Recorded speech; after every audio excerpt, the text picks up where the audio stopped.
Hi guys మేము వెళ్ళిన sixth place ఏంటి అని అంటే పాప వినాశనం. ఈ పాప వినాశనం ప్లేస్లో నాకైతే పునుగులు అనిపించాయి. సో పునుగులు కూడా తినేసాను నేనైతే, ఎందుకు మొహమాటం పడాలి. సో పునుగులు కూడా తినేసాను అనమాట.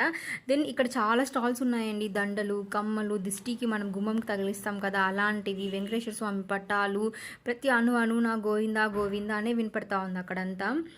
ఈ ప్లేస్లో గంగాదేవి అలానే ఆంజనేయ స్వామి ఇద్దరు ఉంటారు. ఈ ప్లేస్కి ఒక స్పెషాలిటీ ఉంది, లైక్ అందరూ నమ్ముతారు. అదేంటి అని అంటే ఎవరైతే ఈ ప్లేస్లో స్నానం చేస్తారో వాళ్ళు చేసిన పాపాలన్నీ పోయి వాళ్ళు ఒక హ్యాపీ లైఫ్ అనేది లీడ్ చేస్తారు, లైక్ వాళ్ళ విషెస్ అన్నీ కూడా తీరుతాయి అనేసి బాగా నమ్ముతారనమాట. సో ఇక నేను జపాలిలోనే అనుకున్నాను కోతులు, లాస్ట్ వీడియోలో చెప్పినట్టు, కానీ ఇక్కడ కూడా ఉన్నాయండి. చాలా అంటే చాలా ఉన్నాయి. ఈ స్నానం కూడా చాలామంది చేస్తూ ఉన్నారు. ఈ పాప వినాశనంలో ఈ వాటర్ అంతా చల్లుకొని చేస్తూ ఉన్నారు. దెన్ ఇక్కడ డ్యామ్ ఉంది, దాన్నే పాప వినాశనం డ్యామ్ అని కూడా అంటారు. సో ఇంకా డ్యామ్ని కూడా చూసేసాము.